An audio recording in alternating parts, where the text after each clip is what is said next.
안녕하세요. 딸아이를 키우고 있는 워킹맘입니다. 어디다 하소연할 곳도 마땅치 않고 그래서 여기에 오게 되었어요. 남편과는 서울에서 버스로 10분만 벗어나면 바로 나오는 경기권에서 거주하고 있어요. 할 수만 있다면야 저희도 서울에서 시작하고 싶었지만 당시 저희가 가진 돈이 많지가 않았거든요. 그래서 친정부모님의 도움을 받아 그나마 지금 사는 아파트에 들어올 수 있었습니다. 그리고 동네 자체는 마음에 쏙 들어요. 근처에 산도 있고 학군도 잘 되어 있는 데다가 당장 상권이 잘 조성되어 있다 보니 사는데 불편한 게 없거든요. 하지만 제가 육아휴직에서 복귀하고 얼마 되지 않아서 이직을 했는데 그러면서 출퇴근길이 멀어진 게 어떻게 보면 유일한 단점이라면 단점이네요. 전에는 남편과 마찬가지로 자가용으로 20분 정도면 출근을 할 수 있었거든요. 그런데 지금은 버스도 타야 하고 지하철도 타야 해서 운이 좋으면 1시간, 아니면 보통 1시간 20분씩은 걸립니다. 왕복으론 거의 3시간 가까이 걸리는 셈이지요. 그렇다 보니 집에 오면 말 그대로 파김치가 되어 있기 일쑤였어요. 사실 애만 아니었다면 이직할 일도 없었을 거예요. 원래 다니던 회사도 잘 다니고 있었고 월급도 많았던 건 아니지만 그렇다고 크게 부족하지도 않았거든요. 그런데 어머님 아버님의 성화로 저희 계획보다 이르게 아이를 갖게 되었습니다. 그리고 애를 키우는데 돈이 많이 든다는 건 알고 있었는데 그게 제 예상보다 훨씬 많이 들더라고요. 게다가 엄마 마음이란 게 제 자식이 남한테 치이는 꼴을 보고만 있을 순 없잖아요. 정말이지. 뭐라도 해줄 수만 있다면 더 해주고 싶고 그렇잖아요. 저도 별반 다르지 않았지요. 산후조리원에서 만난 여자들부터 시작해서 여기저기서 말이 들려오니까 하루라도 빨리 뭐도 가르쳐야 될 것 같고 옷도 먹는 것도 좀 더 좋은 걸로 챙겨주고 싶어지고 여러 가지로 조바심이 나더라니까요. 그런 와중에 복귀한 회사는 저를 어찌나 서럽게 하던지요. 비록 제가 대기업을 다니고 있던 건 아니어도 동네 구멍가게도 아니고 그래도 나름 직원 수도 100명이 넘고 연매철도 몇십억인 그런 곳이었거든요. 그런데 애엄마에 대한 인식은 아주 저질도 그런 저질이 없었습니다. 회사에 복귀하고 얼마 되지 않았을 때였어요. 사장실로 호출을 하길래 갔더니 퇴직금 얼마 챙겨줄 테니까 알아서 제 발로 나가라는 거예요. 자기는 애 문제로 자리 이탈하고 회사 일에 집중 못하는 그런 직원은 필요 없다면서요. 하지만 저는 그 말이 어처구니도 없고 가당치 않다 싶어서 따르지 못한다 알렸습니다. 마음 한켠으론 묵묵히 버티면서 제 할 일만 잘해내면 사장도 자기가 잘못 생각했다는 걸 깨닫고 저에게 미안해할 거라고 생각하면서 말이에요. 하지만 제가 너무 순진했던 거지요. 어떻게든 열심히 해보려는 저에게 예전과 다른 업무를 배정해준다던가 혼자 지하에 있는 사무실에서 일을 하게 한다거나 정말이지 정신적으로 너무 힘들게 하더라니까요. 그러다 그런 상황 속에서 다른 회사로부터 스카웃 제의를 받게 되었는데 바로 제가 지금 다니고 있는 회사입니다. 회사가 먼 게 마음에 걸리긴 했지만 이직을 안 한다고 해서 얼마나 버틸 수 있을지도 확신할 수 없었고 어쨌든 제가 먼저 지원한 게 아니라 오퍼라 그런지 연봉 조건도 좋았어요. 그러니 저로선 거절할 처지가 못 되었지요. 하지만 이 소식을 들은 어머님께서 애엄마가 돼가지고 밖으로 도내만의 말씀이 많으시대요. 제 딴에는 열심히 살려고 그러는 건데 어머님이 그런 식으로 말씀하시니 속이 어찌나 상하던지요. 그리고 말이 나와서 말이지만 까놓고 말해서 결혼할 때를 생각하면 지금도 사기 결혼을 당한 게 아닌가 싶을 정도로 억울할 때가 많았거든요. 일단 결혼 전까지만 하더라도 어머님 성격이 저런 줄은 꿈에도 생각을 못했고요. 여러 가지 이해 못할 행동도 많이 하셨어요. 처음 제가 시댁에 인사를 드리러 갔을 때 전 어머님의 얼굴을 보고 깜짝 놀랐습니다. 사람이 어떻게 살아왔는지 얼굴을 보면 다 드러난다고 하잖아요. 저희 어머님은 뭐라고 해야 할지 미운 주름이 많으셨어요. 인상 쓸 때 생기는 미간주름이라던가 처진입꼬리 주름이라던가 그런 거요. 게다가 말씀도 어찌나 괄괄하게 하시는지 보통은 아니겠구나 싶었지요. 하지만 어쩐 일인지 어머님은 결혼식도 혼수도 전부 다 저희들더러 알아서 하라시며 전혀 간섭도 안 하셨고 연락을 자주 해라 마라 그런 것도 없으시대요. 그래서 전 속으로 사람이 생긴 것만 보고는 모른다더니 정말 그렇구나 하고 생각했답니다. 그런데 문제는 결혼식이 임박할 때까지도 처음에 저희 결혼에 보태주시기로 한 5천만 원에 대해서 이렇다 저렇다 말씀이 없으신 거예요. 저는 저대로 돈 이야기다 보니 껄끄러워서 눈치만 살피고 있었고요. 그러다 답답한 마음에 여쭸더니 덜컥 제 손을 잡으시곤 당신 사정을 길게도 늘어놓으시대요. 그리고 그때는 식은 코앞이지. 어머님하고는 그럭저럭 정도 들었지. 그래서 제가 냉정하게 상황 파악을 못하고 남편이랑 상의 끝에 어머님이 해주신다던 돈은 대출을 받아서 해결했답니다. 그렇다 보니 결혼식을 올리고 나서도 한동안 애 가질 생각은 꿈도 못 꿨지요. 그런데 결혼한 지 1년도 안 돼서 아버님이 쓰러지시고 이래저래 집안에 일이 좀 있었어요. 그러니까 어머님이 하루빨리 손자라도 아버님한테 안겨드려야 하지 않겠냐며 그렇게 밤이고 낮이고 저를 닥달을 하시는 거예요. 남편도 남편대로 마음이 급한 눈치였고요. 그리고 그때 남편이 분명히 했던 말이 아이만 낳으면 어머님이 애도 봐주시고 여러모로 도움을 많이 주실 거라 했습니다. 솔직히 친정에 맡기기도 여의치 않았던 상황이라 그래 여러 가지로 좋은 일 한다 생각하자 마음을 먹었어요. 그렇게 지금 딸애를 갖게 되었고요. 하지만 이게 웬걸요. 막상 애를 갖고 나니까 어머님이 도와주시긴 뭘 도와주시나요? 입덧이라도 하면 그걸 가지고 애 가졌다가 유세하냐? 생색내지 말라 별소리를 다 하시대요. 그뿐만이 아니었습니다. 애도 예뻐해주질 않으시니 그게 그렇게 서운하더라니까요. 저희 애 첫 돌 때요. 금반지까지는 기대도 안 했습니다만 어쩜 양말 한 짝도 안 사주실 수가 있어요? 그러니 저라고 시댁에 돈을 쓰고 싶지가 않더라고요. 그런데 올해 초였습니다. 어머님이 집에서 밥이나 같이 먹게 오라고 해서 갔거든요. 그런데 신혼에도 와 있더라고요. 신우는 남편보다 2살 어리고 저희 결혼한 다음 해에 결혼을 했어요. 애는 아직 없고요. 아무튼 그런 상황에서 어머님이 뜻밖의 이야기를 꺼내셨습니다. 어머님 아버님이랑 신혼애랑 합가를 하기로 했다는 거예요. 그래서 집을 리모델링을 해야 한다는데 그 돈을 저희더러 좀 보태라고 하시는 게 아니겠어요? 황당했지요. 보아하니 신혼애가 들어와서 산다고 하니까 리모델링 이야기가 나온 것 같은데 그걸 그러면 신혼애회가 보태야지 왜 저희가 보태나 싶어서요. 그리고 막말로 돈이 있어야 그것도 뭐 보태드리던지 하지 저희도 여유가 없이 빠듯했거든요. 그래서 어머님께 죄송하다 그럴 만한 돈이 없다고 일단은 그렇게 말씀을 드렸습니다.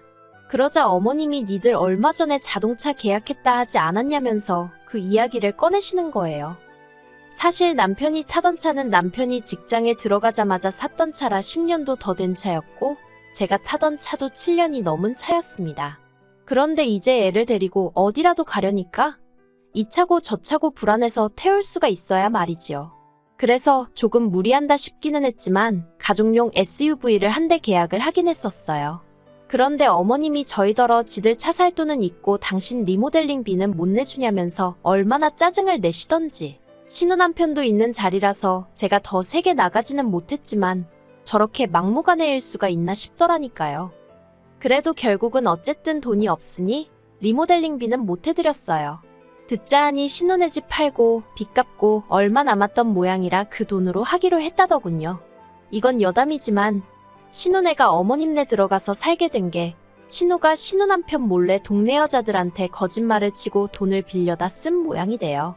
남이 돈으로 주식도 하고 여행도 다니고 솔직히 신우 남편이 정말 몰랐을까 싶기도 한데 아무튼 꼬리가 길면 밟힌다고 그러고 다니는 걸 신우한테 돈을 빌려준 몇몇 여자들이 수상쩍게 생각하곤 경찰에 신고를 했나 봅니다. 그래서 합의를 해야 하네 어쩌네 그러면서 일이 커져가지고 집까지 팔게 된 거지요. 그나마 집이라도 한 채 있었으니 망정이지. 그리고 저희 어머님도 대단하다 싶은 게 그런 와중에도 남는 돈으로 리모델링을 강행하시더라니까요. 그런데 리모델링을 시작할 무렵 어머님이 저희랑 상의도 없이 저희 집에 아버님이랑 오셨더라고요. 그리고는 공사기간 동안 가 있을 곳이 없으니 당연한 거 아니냐면서 저희 집에 한 달 정도 계시겠다는 게 아니겠어요? 어이가 없었지요. 어머님 댁에서 5분 남짓한 거리에 이모님 혼자 살고 계시거든요.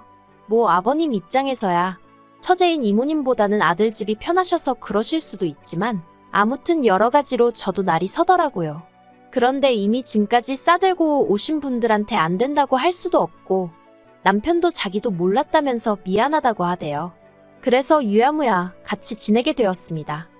그리고 말해 뭐 하겠어요. 한 달이 1년처럼 길고 고역이었습니다. 어머님이 계신다고 저나 남편의 일상이 조금 편해지고 그런 게 전혀 없었어요. 저는 집에서 7시에는 나가야 제 시간에 출근을 할 수 있었는데 어머님이 아침을 차려달라고 하질 않으시나 화장실도 하나뿐인데 그걸 차지하고 안 나오시고 정말 일부러 저러시나 싶을 정도로 아침부터 사사건건 사람 환장하게 하시더라고요. 게다가 아이도 전혀 봐주시려 하지 않으셔서 남편이 등하원을 시키는 건 여전했습니다. 그래도 남편은 자기 부모님이라 그런지 어떻게든 이해하려 하는 눈치였지만 막말로 저는 피 한 방울 안 섞인 남이었으니 불편할수록 싫은 마음이 극에 달하더라니까요. 그래도 시간이 흘러서 어머님 아버님은 리모델링을 마친 집으로 들어가셨습니다. 이제 다 끝났다.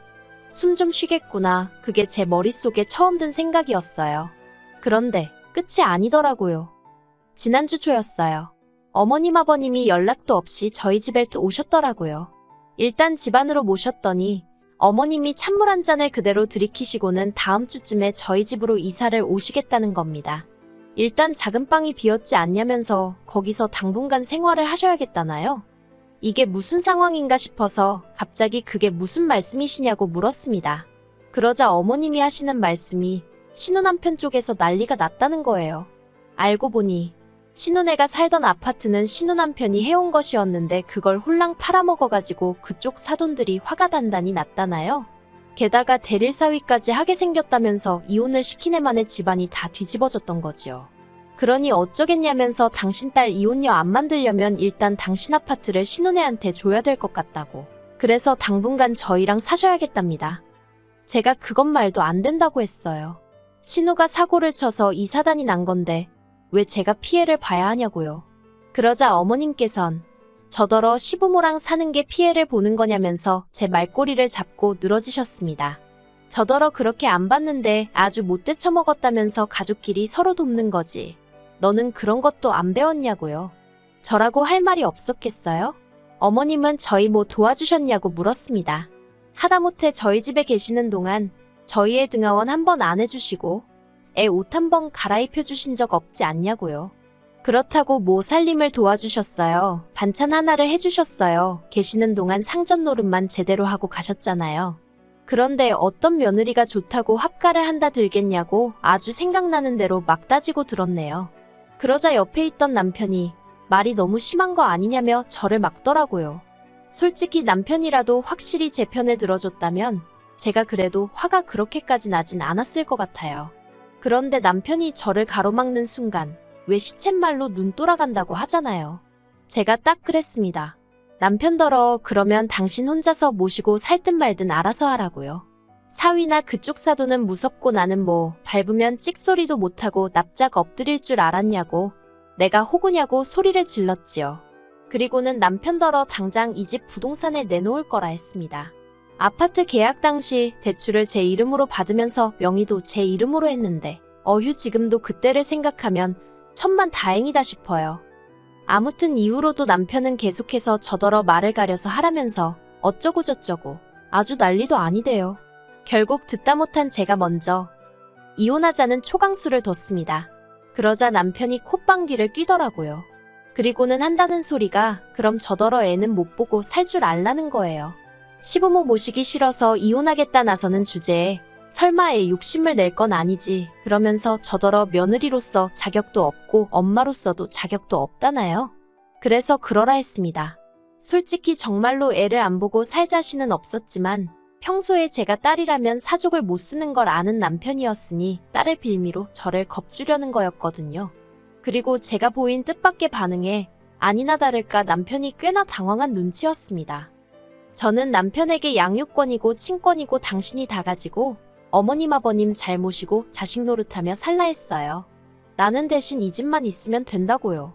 그러자 어머님도 이게 아닌데 싶으셨는지 한 발 물러나시면서 딸이고 아들이고 다 이혼하게 생겼다며 나오지도 않는 눈물을 쥐어짜시더라니까요. 저는 남편에게 어머님과 나 둘 중 하나를 선택해라 그런 소리는 안 하겠다 했습니다. 대신 어머님을 바라보고는 어머님께 신혼애한테 생긴 문제는 그쪽에서 알아서 해결하게 하시고 어머님은 어머님 집이나 잘 지키시라 했어요. 그렇게 하셔야 어머님 아들도 잘 살 수 있는 거라면서 아들 며느리가 호구가 아니라는 것 좀 알아달라 했지요. 그러자 남편도 제 말에 수긍을 하며 어머님께 별 수 없지 않느냐고 걔들 문제는 걔들더러 알아서 하라고 해. 그러대요. 그렇게 일단은 저희 집에 평화가 찾아오긴 했어요. 솔직히 얼마나 갈지는 두고 봐야 알겠지만요. 남편도 자기가 장남이다 보니 어머님 아버님을 챙겨야겠다는 생각이 들어서 순간 자기가 저에게 말을 심하게 했다며 미안하다 사과해왔습니다. 하지만 말이라는 게 한번 엎어지면 주워 담을 수 없다고 제가 받은 충격과 상처가 한 번에 괜찮아지진 않더라고요. 그래서 지금 남편이 무척 꼴보기 싫은 상황이긴 하네요. 그래도 뭐, 애 아빠고 그동안 저에게 잘해왔으니 한 번 더 기회를 줄 생각입니다. 어머님은 이후로 저에게 연락은 따로 안 해오고 계세요. 그리고 신혼에는 별거를 시작했다대요. 신우 남편은 자기 본가로 갔고 신우는 신우대로 어머님 아버님하고 지내고 있어요. 그래서 신우가 저나 저희 남편을 원망하는 눈치긴 한데 그거야 뭐 솔직히 그러던지 말던지 관심은 없습니다. 저는 제 가정이 소중하지 신우 가정까지 챙겨줄 여력도 없고 능력도 안 되거든요. 어떻게 끝내야 할지 모르겠습니다만 제가 하고 싶은 말은 가끔은 생각보다 더 세게 나가야 원하는 바를 얻을 수 있는 것 같다는 거예요. 앞으로도 어머님의 억지에 휘둘리지 않고 제 가정을 지키며 살아가 보겠습니다.